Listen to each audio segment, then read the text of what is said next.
Olá pessoal, aqui é o Velgas. Hoje é dia 4 de junho de 2026, 11 horas, horário de Brasília.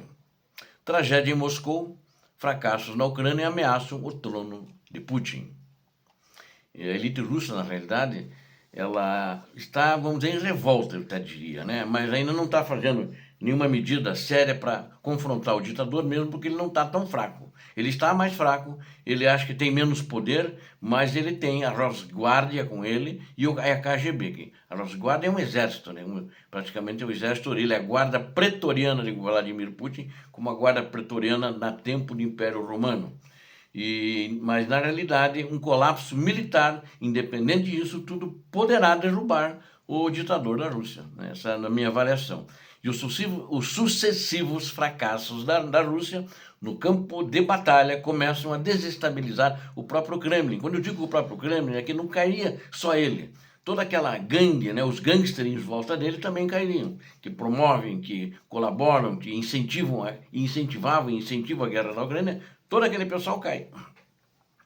Por causa disso, eu acredito que talvez essa conspiração existente é mais uma conspiração para se agarrar no poder e tentar colocar alguém do grupo deles, não que esteja dentro do Kremlin, mas alguém do grupo, que consiga segurar o país.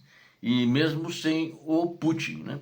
E a guerra prolongada, é importante notar mais uma vez que deveria ser uma vitória rápida, destruir o mito do poderio militar de Vladimir Putin. Eu não sei por que as pessoas usam essa palavra mito, eu não gosto, porque o mito é uma coisa que não existe e nunca existiu. Não é real, é um mito, né? Mas, de fato, era um mito. Eu não gosto nesse sentido, que todo mundo dizia, a Rússia é grande, a Rússia é forte, é o segundo maior exército do mundo. A Ucrânia provou que não é. Então aquilo tudo era um mito, uma mentira. Mas em alguns casos que usam em política, então, mito, acho que é errado, né? Ao mesmo tempo, a capital Moscou agora enfrenta o fantasma da insegurança, com o cancelamento de desfiles que aconteceu em 9 de maio, próximo passado, mas também agora com o fechamento de aeroportos quase que todos os dias, que alguns drones vão passear nas imediações e os aeroportos ficam fechados aí de 6 a 8, 10 horas, até 12 horas fechados, dependendo das passagens de drones pela região. O descontentamento silencioso cresce entre a elite política e técnica russa diante das perdas humanas colossais na Ucrânia.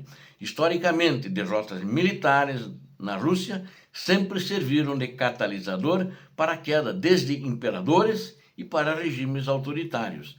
Analistas apontam que uma divisão interna no governo é o caminho mais provável para o fim do regime de Putin. Acompanhe os detalhes aqui comigo desta crise, acompanhe todos os outros dias e para isso eu peço que você me acompanhe até o final da guerra e para isso inscreva-se no canal. Peço a vocês que deixem o like e comentem também e compartilhem o vídeo e inscrevam-se no canal, que é muito importante. Eu conto com vocês, eu preciso de vocês e conto com vocês. O fantasma do fracasso militar ronda a capital russa, né? Moscou. Os graves erros estratégicos cometidos pela Rússia na Ucrânia estão cobrando um preço político altíssimo para toda a Rússia, para o ditador, para o Kremlin, mesmo para os deputados da Duma, mas para o povo também estão cobrando um preço muito alto. A invasão, que foi planejada pelo Kremlin como uma operação relâmpago, arrasta-se de forma vergonhosa há mais de 4 anos. As consequências desastrosas dessa campanha militar falha já são sentidas diretamente pelos moradores da capital Moscou. O colunista do prestigiado jornal Financial Times, Gideon Rachman, alertou que o fracasso ameaça a permanência de Putin. Um dos maiores símbolos dessa fraqueza russa foi o comportamento das autoridades no tradicional desfile de 9 de maio. O governo decidiu cancelar a grande exibição pública de tanques, de blindados em geral, principalmente tanques pesados, devido ao medo real de ataques ucranianos. E também pelo fato de ter poucos tanques e não queria perder esses tanques se a Ucrânia resolvesse atacar no momento do desfile. Isso prova que o exército de Vladimir Putin não consegue garantir a segurança total, nem deles mesmos e muito menos de toda a Rússia. Tanto que os ucranianos furam, não sei se furam, acho que já nem mais tem defesa aérea, é muito fraca, está espalhada, está cheio de buracos no território russo, e por esses buracos na defesa aérea, a Ucrânia entra, né? Acho que parece buracos de um queijo suíço. Desde o início do conflito, o regime tentou blindar Moscou e São Petersburgo, que são os olhos da a menina dos olhos do ditador da Rússia e daqueles gangsters do Kremlin. E ela quis blindar dos efeitos diretos dos combates rudes dos ataques aéreos. No entanto, a população russa dessas grandes metrópoles, são as maiores da Rússia, enfrenta agora severas restrições diárias por falta de segurança no país. Os aeroportos de Moscou suspendem voos regularmente devido às constantes ameaças e ataques de drones de longo alcance. A internet móvel sofre bloqueios e interrupções periódicas para tentar conter as ações de sabotagem em solo russo. Vocês sabem que tem sabotadores ucranianos lá, tem sabotadores de grupos de resistência, tais como o grupo Atesh, que estão em Moscou, estão em São Petersburgo e já fizeram atentados com sucesso ali na região. Ataques de grande repercussão contra as forças de segurança interna e contra a liderança militar viraram rotina, que é muito preocupante para o Kremlin. Inclusive, altas figuras como generais, pessoas iminentes do governo, que eu já divulguei aqui, foram assassinados na capital Moscou. Além disso, os ataques ucranianos contra as refinarias de petróleo destruíram o abastecimento do mercado interno de combustíveis. A falta de combustível refinado elevou os preços de forma assustadora, gerando forte descontentamento na sociedade russa. Ou seja, por causa dessa decisão translocada de invadir a Ucrânia, todo mundo está sofrendo na Rússia. O custo humano é colossal e as lições cruéis da história. O custo total deste conflito prolongado para o futuro da Rússia é considerado absolutamente trágico. O chefe da agência de inteligência britânica revelou que cerca de mais de 500 mil russos já morreram nos combates, desse mais de 1.300.000. O resto são baixas por ferimentos graves, tais como perder braço, perder mão, perna, etc. É um número assustador de mortes. Segundo as informações, passa de 555 mil. O resto são os feridos gravemente. O número assustador de mortes é acompanhado por uma quantidade ainda maior de soldados mutilados e feridos com gravidade. Essa perda humana representa uma ameaça direta ao futuro de uma nação que já enfrentava declínio populacional acentuado. Se uma vitória rápida e triunfante estivesse garantida, tais sacrifícios poderiam ser digeridos pela propaganda estatal do Kremlin e o ditador poderia estar comemorando. Porém, a Rússia luta na Ucrânia há mais tempo do que a União Soviética combateu a Alemanha de Hitler.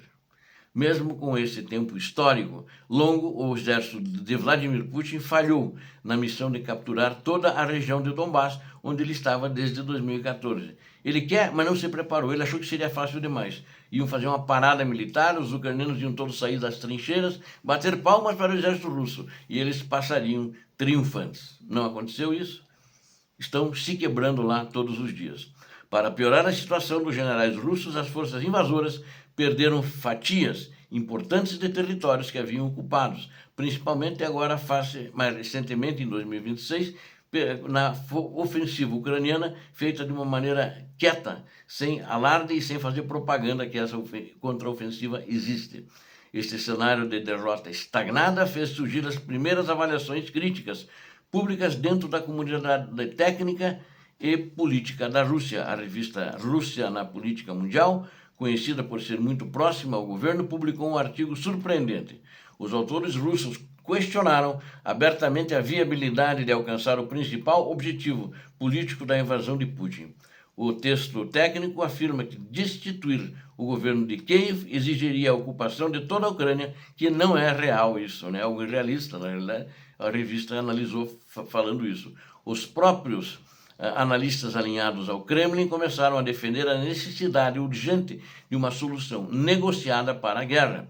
E a divisão da elite e a iminente queda de Vladimir Putin, que eu vou abordar agora, vou fazer a minha análise sobre isso, né?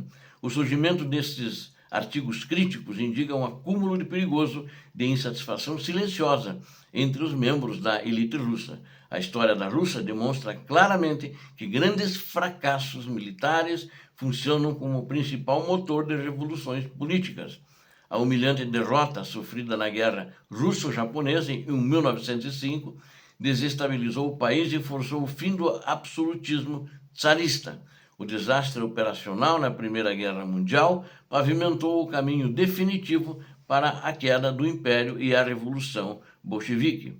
Anos mais tarde, a destituição de Nikita Khrushchev, em 1964, ocorreu devido ao seu recuo na crise dos mísseis. Desta forma, a guerra desgastante e fracassada no Afeganistão quebrou a economia e causou o colapso da União das Repúblicas Socialistas Soviéticas, a famigerada criminosa URSS. Com base nesses precedentes históricos poderosos, analistas sugerem que o impasse na Ucrânia ditará a queda do ditador da Rússia, Vladimir Putin. O ditador, que agora possui 73 anos, vai fazer 74 em outubro próximo. Ele governa cercado por um sistema rígido de repressão policial violenta. Protestos populares em massa ou os canais tradicionais da política partidária possuem chances quase nulas de sucesso imediato. Moscou já esmagou grandes manifestações anti-Putin no passado, com prisões em massa, espancamentos, violência extrema do Estado, e aqueles que foram presos russos foram torturados. Os principais líderes carismáticos da oposição russa acabam assassinados perto do Kremlin ou morrem misteriosamente nas prisões siberianas. Nas próximas eleições parlamentares, marcadas para o mês de setembro, possuem resultados totalmente controlados e fraudados pela máquina estatal. Por tudo isso, o caminho real para a destituição de Vladimir Putin virá de uma quebra interna na elite da Rússia, que inclusive ele ameaça constantemente e já eliminou alguns de seus membros. Uma massa crítica de generais, oligarcas e burocratas, percebeu que a aventura militar na Ucrânia destruirá a própria Rússia. Para concluirmos, a fraqueza demonstrada pelo exército russo dentro de suas próprias fronteiras quebrou a imagem de invencibilidade cultivada e papagueada pelo ditador Putin. O cancelamento de exibições militares em Moscou reflete o pavor do comando central diante da crescente capacidade tecnológica ucraniana. As perdas humanas monstruosas e o colapso do refino de combustível estrangulam o futuro econômico e social do povo russo. O surgimento de rachaduras políticas nas revistas oficiais que são publicadas prova de que o desespero tomou conta dos pensadores estratégicos do Kremlin. A história russa está pronta para se repetir, mostrando que nenhuma ditadura sobrevive ao peso de uma derrota militar evidente. Muito obrigado a vocês, obrigado pela audiência, que Deus abençoe a todos vocês, que abençoe a Ucrânia e abençoe o Brasil. Paz e bem, paz para toda a humanidade.